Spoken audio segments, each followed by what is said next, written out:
I'm gravely concerned that my representation by you is being sought after.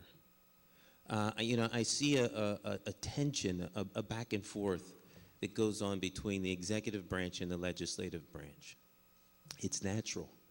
The system is built that way, and it corrects itself. You have a weak council, weak mayor, strong mayor. But I think we're feeling the winds of a strong mayor. Okay, and great, more power to him. But we need a strong council, because you guys are the check. If you give up your power, then you're taking away our representation. You guys, one task is the budget. Everything else is like, dessert. But the main course is the budget. Now, maybe you guys aren't budget analysts. Well, we got a mayor that's a Rhodes Scholar from Yale. There are libraries at Yale you can't get into if you haven't been through the Rhodes Scholarship Program. They got economists, and there are people who actually run countries on this planet who graduated from Yale. They prepare people to run worlds. And I know with the phone call you get some world-class economists to figure out how to get Hartford out of the problem, and, they could be made available to you all. We have a $550 million operation, and we're standing in the heartbeat of it, and you mean to tell me that they can't generate a report on how to figure out $30 million deficit? If that's the case, you all aren't the problem. The employees who are supposed to be doing the finance in this building are the problem. Need to be fired on the spot. If we're going to borrow $85 million, but we're $30 million in the hole, we're saying that the city is tanking, that something is wrong. You can't just say stuff and it not matter. You can't say this is the most dangerous city in America for the last administration, but when 3 people get shot and 2 die over the weekend, you ain't part of the problem. You can't have it every which way.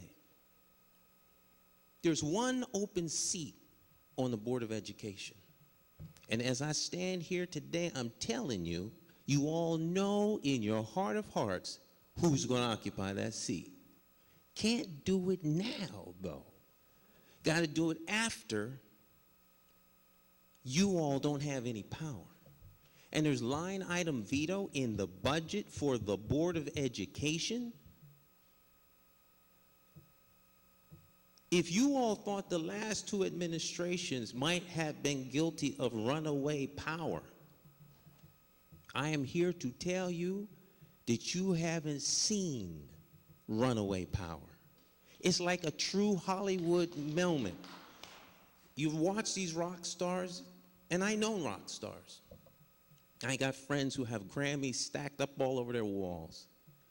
And there's a natural ending to that, because that's the lifestyle of a rock star. It doesn't end well. Well, power is a funny thing. It is addictive. It makes a cocaine high look like popping balloons. And once you get a taste of it, it's hard to put down. That's why we need a strong city council to put a check on runaway power. It isn't whether or not it will happen, it's when will it happen. These signs are all over the place. This is not something that you decide and put together in 2 weeks, 3 weeks, 4 weeks, or 8 weeks. This is a plan. Just as sure as when I ran for mayor, I had a plan just in case I win. Someone else had a plan. And this is not something that happened overnight. So you guys are our check. And I am deathly afraid that you are going to give it up. And I would counsel you to please, please, please do not give away my right to redress government by taking the vehicle which I can talk to away. I don't want a ceremonial council. I want a strong, engaged council. I don't expect you all to know everything, but the more you don't know, the more you have to ask questions. I think that's a good thing. Just have the courage to hang in there. Don't give your right to vote, to hold them accountable away. I'm going to have the same conversation with all of my state representatives, particularly those who are running for re-election. Thank you for your time. Thank you. Anyone else? Y'all gave me the opportunity. So Go here ahead. I go. I asked for 5 minutes of your time, so you don't need to call me No, on it's going that to be 2 appointment. minutes for you. Now it's No, 2 I'm just kidding. minutes. Here we go. Parker Memorial. The mayor came and gave his speech. We all listened. Once again, 5-series hurricane going. I can back up the mayor if he tells me legislation to change the formula for school funding. I can even back up the mayor if he goes up to the legislation and says, let's change the tax formula for the city of Hartford. Let's balance it somehow. I cannot back up the mayor or any of you if you are sitting there with a bill that's going to affect current retirees, future retirees, and any union member that currently has negotiations on the table. We are talking livelihood.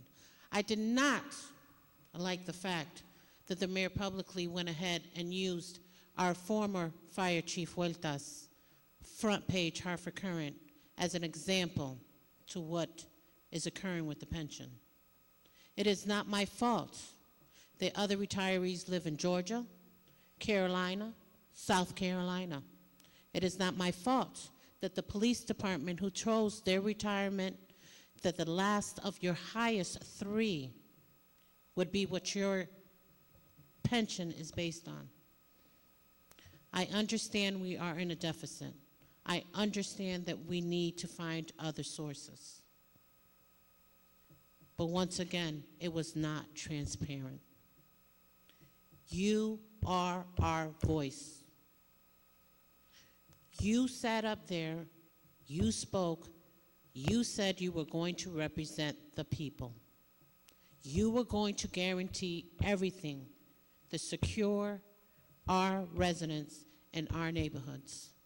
To hear this retiree over here that just spoke to you recently at Parker Memorial to says that he lives off his pension and supplies for his 2 special needs grandchildren, but yet he's scared that his pension is going to diminish or be reduced. But yet a 6-figure person who's just renting an apartment down the street from out of town, who goes home to the Saybrookes or the Fairfield or the Avons on the weekends, are still employed, are still getting those benefits. Once again, the true people who vote for you are the people who work, play, and live within the city. The pilot program, go to the governor. He didn't fill it last year. Why? Because he told the mayor back then, we don't have the money, but I promise you next year during the budget, maybe you past council members remember this, we're going to make sure we double the money that we gave the city before, but you have to take a step back because we have to help the other outside towns. Hold them to the fire. He said it publicly. Or was he waiting for the right person to be in that office to make sure it got here, to make sure no wrong can go? Or are we going to go ahead and continue to sell our people off? You cannot do this. Look at the legislation. When it says it's not taking away the power of council, when it says ex officio, non-voting, that's what you are, a non-voting. When it says it's going to bring you back all that legislation so you can pass over here, but guess what? In the legislation, it clearly says, if we don't like it as the commissioners, but by the way, you're not the ones making that decision, we're going to go ahead and do whatever we feel anyway. And these are legislators that don't even know or care about Hartford residents. We're talking about 169 towns who are going to make this decision for Hartford. Look at Waterbury, look at Bridgeport. How long did it take Waterbury to get their act together? And that was bankruptcy. I don't hear bankruptcy unless you guys know something you're not telling us. And that's the only way we can move it forward, with honesty.